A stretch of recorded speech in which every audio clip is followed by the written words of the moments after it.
Hello students, elite institute के YouTube channel में एक बार आपका फिर से स्वागत है। हम बात कर रहे थे यहाँ पे, पिछले वीडियो में हमने बताया था यहाँ पे कि जीवों में जनन से रिलेटेड अपने बात स्टार्ट की थी और हमने एक पॉइंट कंप्लीट किया है जीवों में अलैंगिक जनन।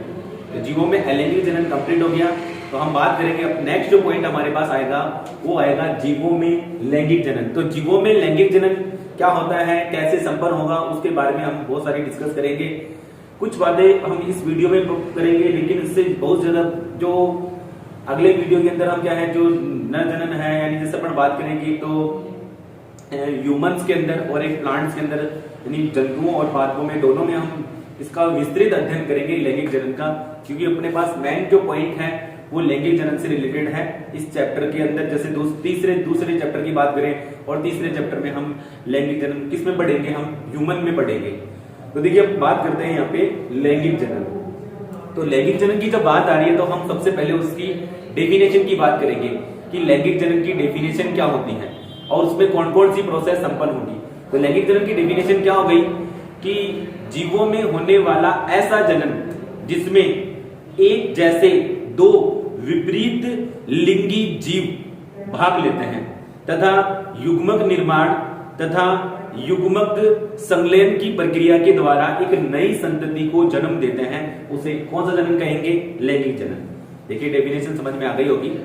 डेफिनेशन मैंने क्या बताई है, यानी यहाँ पर देखो एक जैसे मतलब ह्यूमन, जैसे अपन बात करें ह्यूमन की बात करें तो ह्यूमन का हो गया। जैसे अपन बात करें जैसे अन्य दूसरे जीवों की बात करें, दूसरे अदर ऑर्गेनिज्म की बात करें, जैसे अपन बात करें प्लांट की बात करें, जैसे एक मटर का पादप है तो मटर के पादप के साथ ही लैंगिक जनन उसके अंदर संपन्न होगा। नेक्स्ट अपन बात करें कि दूसरा जीव की बात करें तो कुत्ते के अंदर, कुत्ते के द्वारा ही लैंगिक जनन की प्रक्रिया संपन्न होगी। बिल्ली के अंदर है, दूसरे हैं कैट वगैरह है, ठीक है, टाइगर है, बहुत सारे जो जीव हैं उनके अंदर लैंगिक जनन के द्वारा यहाँ पर प्रक्रिया संपन्न होगी, यानी एक समान। तो डेफिनेशन क्या हुई, मैंने क्या बताया यहाँ पे डेफिनेशन में, मैंने देखो आपको क्या बताई है। सबसे पहले हमने बात की है यहाँ पे,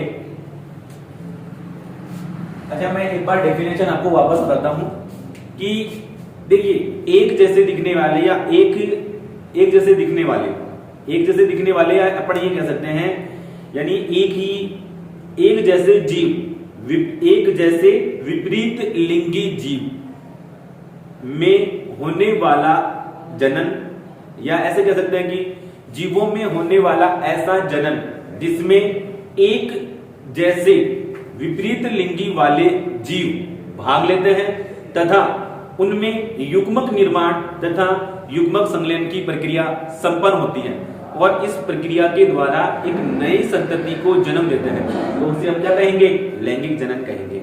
तो देखिए हम बात करेंगे यहाँ पे डेफिनेशन क्या हो गई।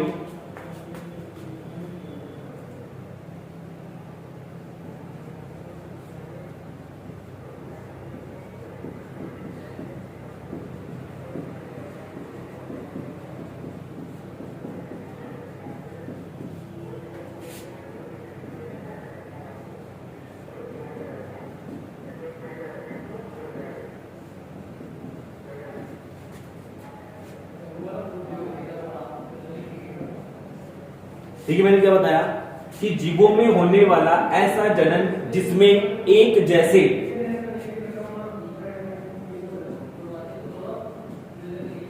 विपरीत लिंगी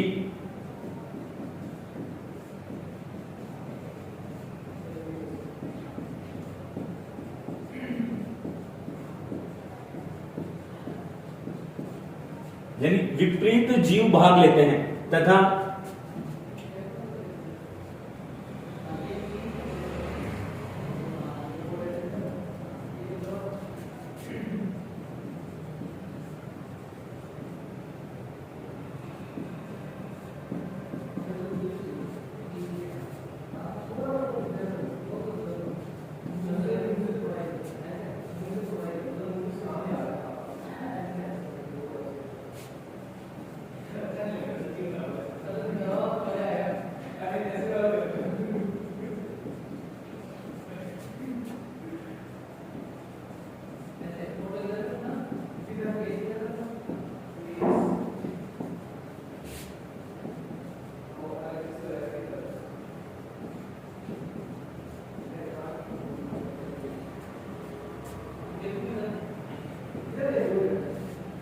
देखिए क्या बताई मैंने डेफिनेशन कि जीवों में होने वाला ऐसा जनन जिसमें एक जैसे विपरीत लिंगी जीव भाग लेते हैं तथा युग्मक निर्माण व युग्मक संलयन की प्रक्रिया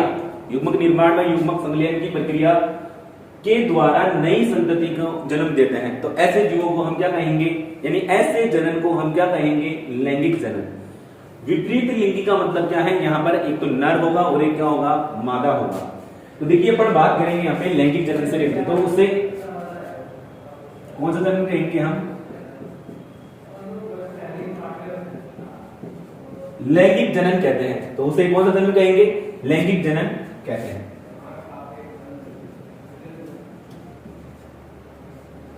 देखिए अब जीवों में जब लैंगिक जनन की प्रक्रिया संपन्न होती है, चाहे कोई भी जीव हो, चाहे सरल जीव हो जैसे शैवाल है, ब्रायोफाइटा है, फंजाई है, और दूसरी जब अपन बात करें कि विभिन्न प्रकार के अलग अलग, देखो जीव जो होते हैं वो आकारिकी रूप से क्या होते हैं, अलग अलग प्रकार के होते हैं। भाई आकारिकी इंटरनल स्ट्रक्चर अलग अलग प्रकार के, जैसे मैंने भी बताया फंजाई है, शैवाल है, ब्रायोफाइटा है, टेरिडोफाइटा है, ये सभी क्या है, अलग अलग प्रकार के जीव हैं। लेकिन जब लैंगिक जनन की प्रक्रिया संपन्न करते हैं, जब लैंगिक जनन की प्रक्रिया संपन्न करेंगे तो एक ही पैटर्न को अपनाते हैं, और वो पैटर्न क्या है जो आपको डेफिनेशन में दिख रहा है कि यहाँ पर क्या होगा कि उनमें एक तरीके से क्या है कि युग्मक का निर्माण होगा और एक क्या होगा, युग्मक का संलयन, यानी एक लैंगिक परिपक्वता के पश्चात उनमें क्या होगा कि युग्मक का निर्माण होगा और युग्मक संलयन की प्रक्रिया संपन्न होगी। तो देखिए जैसे अपन बात करें कि अलग अलग प्रकार के जीव, वैसे तो क्या है अलग अलग प्रकार के होते हैं। देखिए क्या बताया मैंने,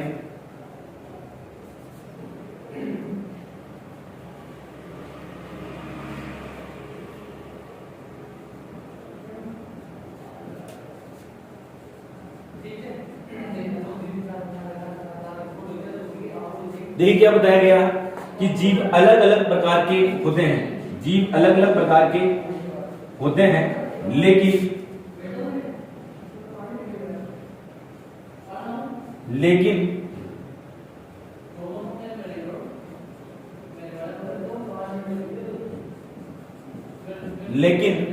लैंगिक जनन की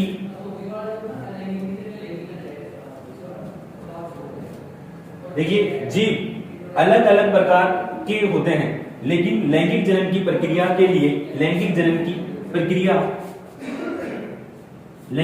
प्रक्रिया के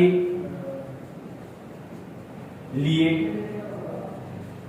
एक ही प्रकार का पैटर्न मतलब तरीका, एक ही प्रकार का पैटर्न या तरीका अपनाते हैं, एक ही प्रकार के पैटर्न या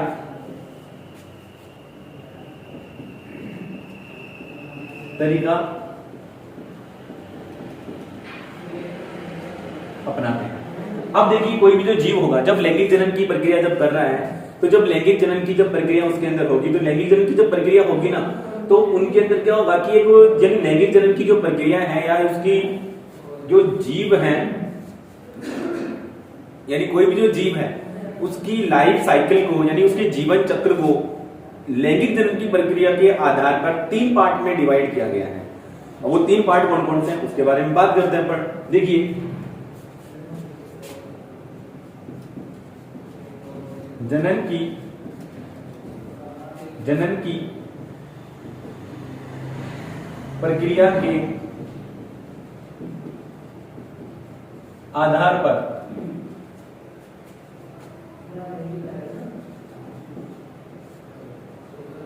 जीवों के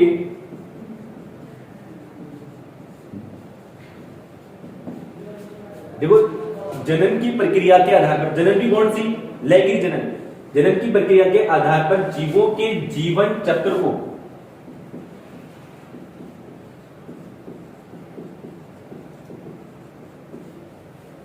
तीन प्रावस्था में बांटा गया है।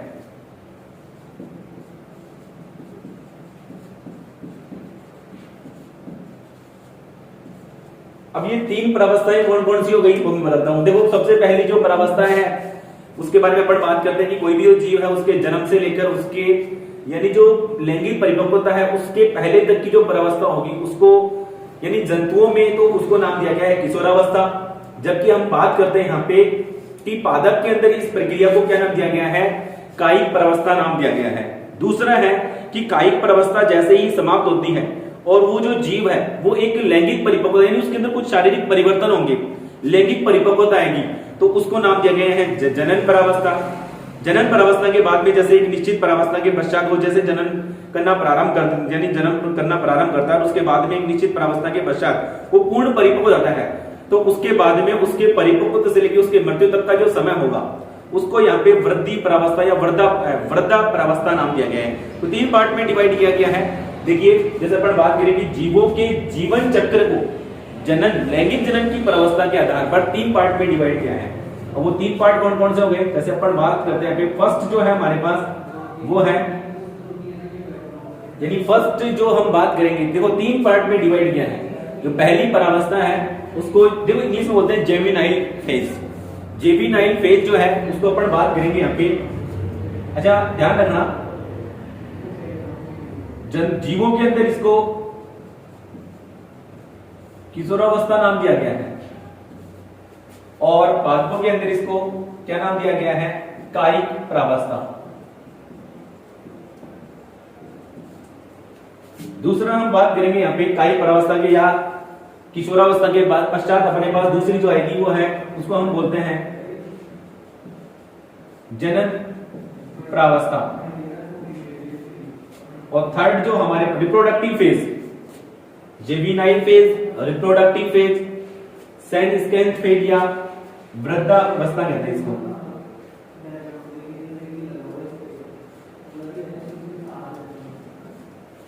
देखिए वृद्धावस्था या परिपक्व प्रावस्था भी कह सकते हैं। देखिए यहाँ पे क्या होगा, किशोरावस्था में क्या होगा, यानी कोई जो जीव होगा उसके जन्म से लेकर जन्म होगा और जन्म से लेकर उसके कहां तक, देखो जब वो लैंगिक परिपक्व होगा उसके पहले तक का जो टाइम होगा यानी यहां तक जब वो लैंगिक परिपक्व होना प्रारंभ हो वहां तक का जो समय होगा उसको क्या नाम दिया गया है, किशोरावस्था। या इसको प्लांट के अंदर क्या नाम दिया गया है, कायिक प्रावस्था। जबकि हम बात करेंगे यहाँ पे जनन प्रावस्था। जनन प्रावस्था में क्या होगा कि कोई जो जीव होगा वो किशोरावस्था के पश्चात, जनन प्रावस्था में क्या होगा, सीधी सीधी बात एक लाइन याद रखनी है कि उसके अंदर रिप्रोडक्टिव ऑर्गन है उसका विकास होना प्रारंभ हो जाएगा, कुछ हार्मोन वगैरह डेवलप होने स्टार्ट हो जाएंगे, युग्मक का निर्माण होना प्रारंभ हो जाएगा। तो ये सारी प्रक्रियाएं जो है इस प्रक्रिया को नाम दिया गया यहाँ पे क्या, जनन प्रावस्था नाम दिया गया है। तीसरी हमारे पास जो है यहाँ पे वृद्धा प्रावस्था। वृद्धा प्रावस्था में अंतिम प्रावस्था है, परिपक्व प्रावस्था भी कह सकते हैं। इस प्रक्रिया में क्या होगा कि कोई भी जो जीव होगा उसके यानी एक तरीके से फिर वो मृत्यु तक जाएगा, यानी पूरा परिपक्व वृद्धि की पूर्ण परिपक्वन के पश्चात वो क्या है, मृत्यु तक का जो समय है उसको नाम दिया गया यहाँ पे क्या, वृद्धा प्रावस्था। तो देखिए हम बात करेंगे यहाँ पे इसके बारे में एक बार वापस बता देता हूं कि जो किशोरावस्था है, ये जो किशोरावस्था है वो किसी भी जीव के कहां से, उसके जन्म से जो जनन प्रावस्था यानी जो मैच्योर होता है लैंगिक परिपक्वता के पूर्व,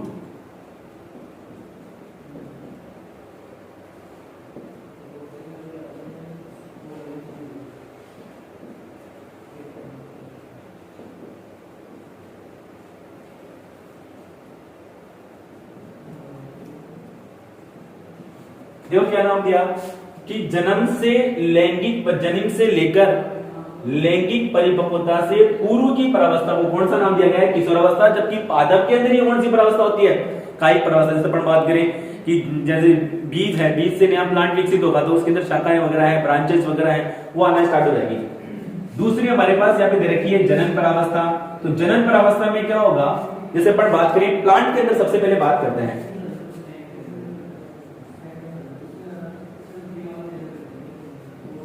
पादपों में जनन प्रावस्था किसको प्रदर्शित कर रही है, पादपों में जनन प्रावस्था जो प्रदर्शित करता है वो कौन सी प्रक्रिया को प्रदर्शित करता है भाई, पुष्पन की प्रक्रिया। यानी पादपों में जनन प्रावस्था जो है वो पुष्पन की प्रक्रिया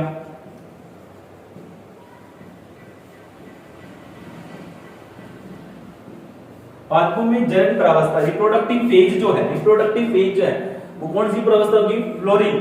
जब उसके अंदर प्लांट के अंदर फ्लोर आना प्रारंभ हो जाएंगे तो वो कौन सी प्रावस्था को प्रदर्शित करेंगे?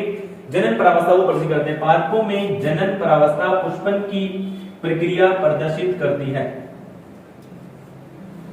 अब क्या होता है इसके रिलेटेड अपन बात करेंगे यहाँ पे कि जब पुष्पन प्लांट के अंदर जब पुष्पन की प्रक्रिया संपन्न होगी तो सीधी सी बात हमें यहाँ पे ये समझना है कि उसमें कौन सी प्रक्रिया यानी कौन सी प्रावस्था आ गई? जनन प्रावस्था, यानी अब वो लैंगिक जनन के लिए क्या है तैयार हो गया एक तरीके से प्लांट। तो ये तो थी बात, इससे रिलेटेड अपन एक बात और बताते हैं। देखिए क्या बताया गया है कि जैसे प्लांट है, कई प्लांट ऐसे होते हैं जिनके अंदर क्या है कि एक निश्चित अवधि के पश्चात ही पुष्प आते हैं, यानी एक निश्चित मौसम के अंदर आते हैं, एक निश्चित अवधि के पश्चात पुष्प आते हैं। ठीक है, कुछ प्लांट ऐसे होते हैं जिनके अंदर क्या होते हैं पूरे सीजन के अंदर यानी पूरे वर्ष भर ही क्या होते हैं फूल लगते रहते हैं एक निश्चित अंतराल के पश्चात। कुछ प्लांट ऐसे हैं अब वो क्या है एक तरीके से वो उसकी परिपक्वन यानी जनन प्रावस्था को प्रदर्शित नहीं करते हैं। जैसे इसके अंदर एग्जाम्पल लिया अपन ने, तो बांस का एग्जाम्पल लिया है और एक है नीला कुरेंजी।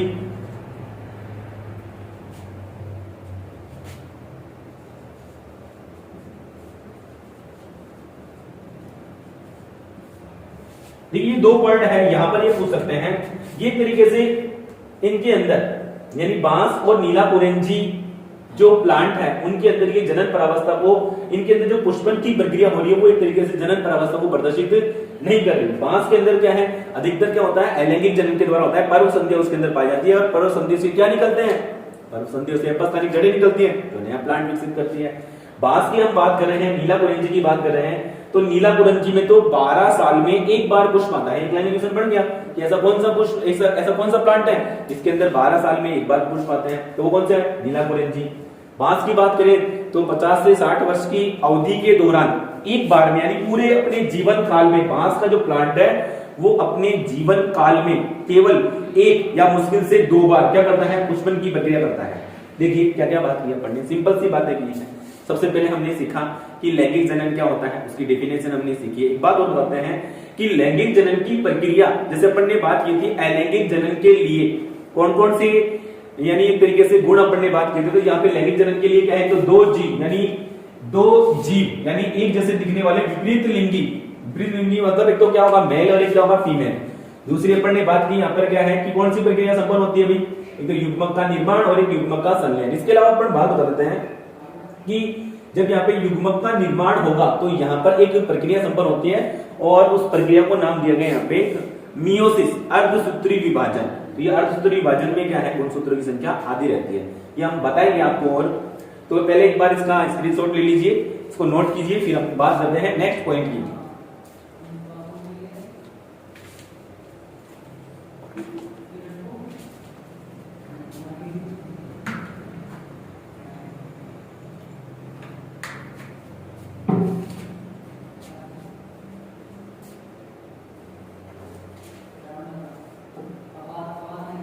नेक्स्ट अपन बात करते हैं, देखिए स्टूडेंट्स कि ये तो थी प्लांट के बारे में बात की है हमने कि पादपों में जो जनन प्रावस्था है वो कितने तरीके से कंप्लीट हो रही है। यानी पादपों के अंदर देखो वैसे तो जीवों के अंदर तीनों ही प्रावस्थाएं होंगी जनन की, किशोरावस्था, जनन प्रावस्था, वृद्धि प्रावस्था। लेकिन हम बात करेंगे अपन यहाँ पे जंतुओं के अंदर जो प्रावस्था है, देखो एक जो जनन प्रावस्था है उसको पार्ट डिवाइड कर रखा है, बाकी तो जंतुओं में भी सेम होती है। कोई जीव जंतुओं के अंदर देखो हमने क्या कहा है, ये एक बात बता रहा था मैं आपको कि जो लैंगिक जनन से उत्पन्न होने वाले जो जीव हैं वो वैसे तो क्या होते हैं कि समरूप होते हैं, एक तरीके से दिखाई तो देते हैं क्या है कि जो नर और मादा जो होते हैं उसके समान होते हैं, लेकिन इंटरनल स्ट्रक्चर जो होते हैं उनकी आनुवांशिक संरचनाएं होती हैं वो क्या होती हैं नर और मादा से कुछ क्या होती हैं भिन्न होती हैं। अतः उन्हें अपन क्लोन नहीं कहते, क्लोन तो किसे कहेंगे कि जो लैंगिक जनन से अलैंगिक जनन से उत्पन्न होने वाली जो संतति होती है वो बाह्य आकारिकी और आनुवांशिकी रूप से जनक के समान होती है, इसलिए उसको क्या नाम दिया गया है क्लोन नाम दिया गया है। अच्छा ये तो थी बात इससे रिलेटेड। अब हम बात करेंगे यहाँ पे कि देखिए हमने यहाँ पर प्लांट के अंदर ये बात की कि भाई जैसे कि जो जनन प्रावस्था है वो कैसे चेंजेस होगी, तो जनन प्रावस्था। अब अपन बात करेंगे यहाँ पे कि मनुष्य के अंदर जैसे या फिर जंतुओं के अंदर क्या है जो जनन प्रावस्था उसको 2 पार्ट में डिवाइड किया है।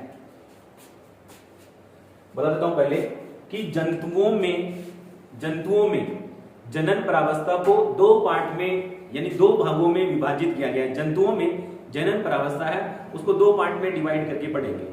देखो ऐसे दो पार्ट में इसलिए ऐसे पढ़ेंगे क्योंकि यहाँ पर क्या बताया है कि कुछ जंतु तो ऐसे हैं जो क्या करते हैं एक तरीके से, जैसे अपन बात करें मनुष्य की बात करें, मनुष्य है एक यहाँ पे मनुष्य के बारे में बता रखा है, दूसरा यहाँ पे बंदर वगैरह बता रखा है, और एक यहाँ पे बता रखा है ऐप वगैरह, कपी वगैरह है। ये इनको नाम दिया गया है प्राइमेट्स। ये ऐसे जंतु होते हैं जो क्या होते हैं एक तरीके से इनके अंदर एक विशेष प्रकार का चक्र, जनन चक्र संपन्न होता है। उस जनन चक्र को नाम दिया गया है पे ऋतुस्राव या ऋतु चक्र नाम दिया गया है। ये क्या होता है महीने के अंदर लगातार क्या होता है एक महीने के अंदर लगातार एक महीने के अंदर एक बार संपन्न होता है, जिससे एक अंडाणु निर्मित होता है।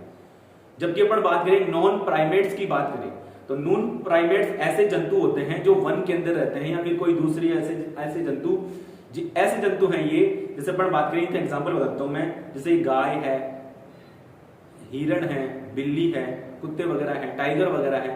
ये ऐसे जंतु होते हैं जिनमें एक निश्चित अवधि के पश्चात ही जनन की जो प्रक्रिया है वो सक्रिय होती है और उनमें अंडाणु वगैरह या हार्मोनल परिवर्तन होते हैं। तो ऐसे चक्र को नाम दिया गया है यहाँ पे, ऐसे जीवों को नाम दिया गया है मौसमी प्रजनक जंतु। देखिए अपन मैंने जो बातें बताई है उसको समझने की कोशिश करो। हम बात यहाँ पे कर रहे हैं कि लैंगिक जनन से रिलेटेड बात कर रहे हैं, तो जंतुओं की बात कर रहे थे हम।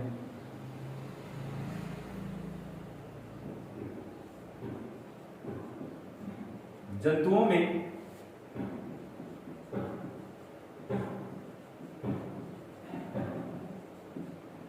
जनन प्रावस्था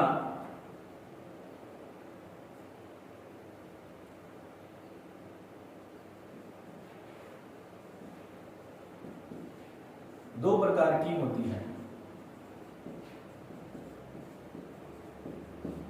जंतुओं में जनन प्रावस्था दो प्रकार की होती है। दो प्रकार की में फर्स्ट जो बता रखा है वो बता रखा है यहाँ पे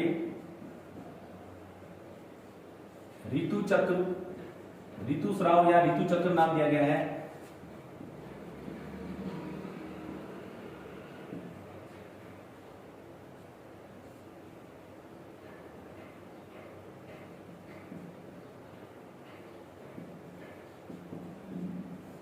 मेंस्ट्रुएशन साइकिल बोलते हैं इसको, मेंस्ट्रुअल साइकिल। और दूसरा जो होता है उसको बोलते हैं मध्य चक्र।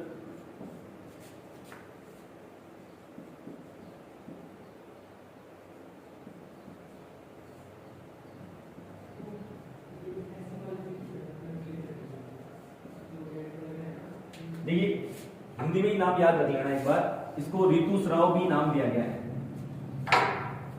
ऋतु चक्र या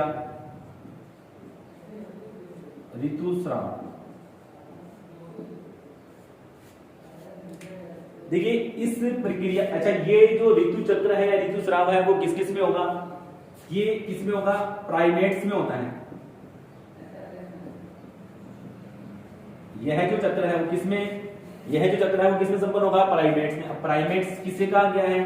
तो प्राइमेट्स में तीन पार्ट में है, जैसे अपन बात करें तीन है, एक तो बंदर है,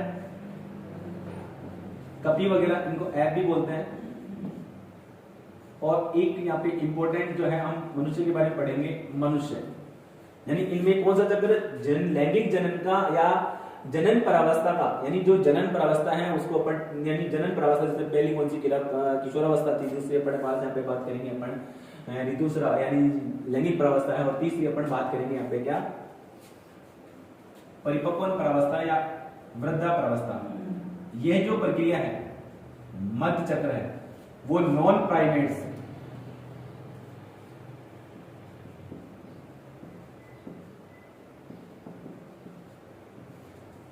यह जो चक्र है वो किनमें संपन्न होता है भाई? नॉन प्राइमेट्स में संपन्न होता है। अब नॉन प्राइमेट्स कौन कौन से हैं? जैसे हम बात करें गाय, भेड़, कुत्ते,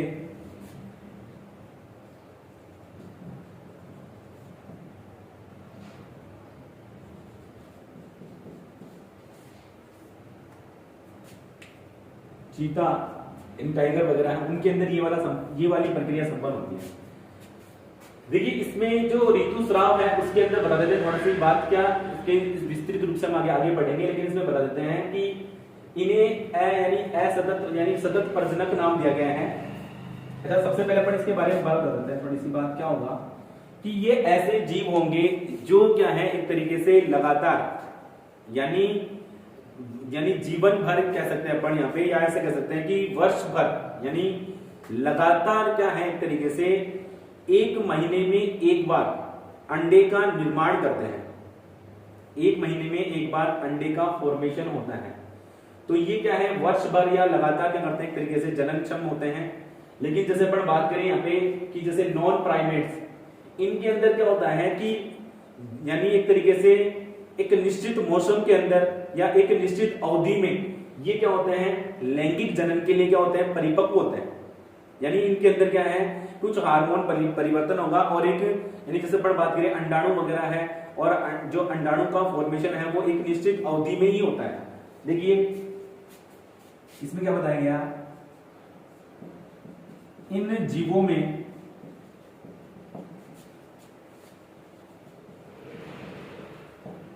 विशेष मौसम या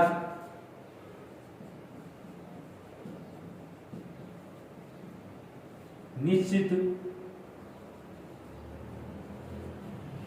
अवधि में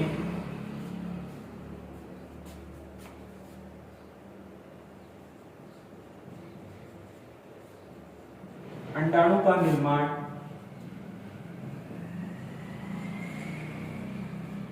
तथा हार्मोन परिवर्तन होता है।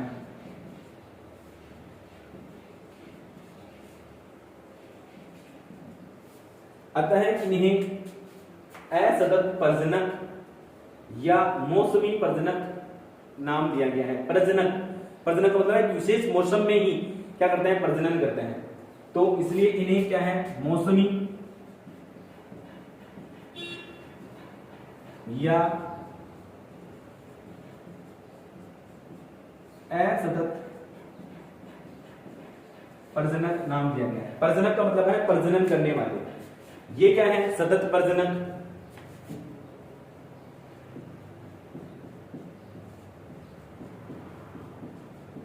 यानी यहां पर क्या है, कोई विशेष प्रकार के मौसम कोई जरूरी मायने नहीं रखता। यहां पर ये क्या है, एक तरीके से हम ये कह सकते हैं कि ये वर्ष भर क्या कर सकते हैं, जनन यानी अंडाणु, यानी मैंने भी बताया आपको कि एक महीने में एक बार अंडे का फॉर्मेशन होगा, अंडाणु का निर्माण होगा, यानी मादा युग्मक का निर्माण होगा। और ये क्या है, कुछ विशेष प्रकार के मौसम में ही क्या करते हैं, एक तरीके से जनन करने में क्या है, सक्षम होते हैं। और नर को क्या करते हैं, लैंगिक संपर्क के लिए आकर्षित करते हैं। तो इनको क्या नाम दिया गया, इस चक्र को नाम दिया गया मध्य चक्र, और उसको क्या है, ऋतु चक्र या ऋतुस्राव नाम दिया गया है।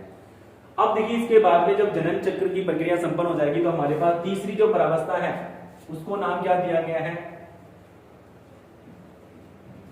वृद्धाप्रावस्था। वृद्धाप्रावस्था में हमने कहा है कि विभिन्न प्रकार की जो हमारे शरीर के अंदर उपापचयी प्रक्रियाएं वो धीरे धीरे क्या होती है, मंद होना प्रारंभ हो जाती है।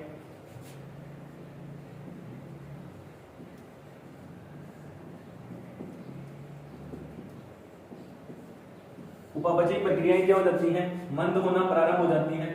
जब मंद होना प्रारंभ हो जाएगी तो अंत में उस जीव की क्या हो जाएगी, मृत्यु। तो इस प्रावस्था को क्या नाम दिया गया है, वृद्धि प्रावस्था यानी वृद्धा प्रावस्था नाम दिया गया है। तो हमने बात की यहाँ पे कि एक तरीके से हमने यहाँ पर ये कहा है कि जो लैंगिक जनन है उस लैंगिक जनन की जो प्रक्रिया संपन्न होती है, तो जीवों के अंदर जब लैंगिक जनन की प्रक्रिया संपन्न होगी तो उसकी लाइफ साइकिल को, जीवों के अंदर उसकी लाइफ साइकिल को जनन के आधार पर 3 पार्ट में डिवाइड किया है। और ये 3 पार्ट कौन कौन से हो गए, फर्स्ट हमने पढ़ा यहाँ पे किशोरावस्था, पादपों में इसे किस नाम से जाना गया है, कायिक प्रावस्था। दूसरी हमने बात की यहाँ पर कायिक प्रावस्था कहां से कहां तक का टाइम होता है, कहां तक का पीरियड होता है, यानी उसके जन्म से उसके लैंगिक परिपक्व से पहले तक का जो टाइम है, लैंगिक परिपक्व स्टार्ट होगा तो उसको क्या नाम देंगे अपन, जनन प्रावस्था। और तीसरी हमारे पास क्या है, वृद्धा प्रावस्था। तो ये थी बात हमारे पास लैंगिक जनन से रिलेटेड। इसके आगे अब यहाँ पर बात करेंगे कि लैंगिक जनन की प्रक्रिया वो कैसे संपन्न होगी, वो हम नेक्स्ट वीडियो में स्टार्ट करेंगे। Thank you student.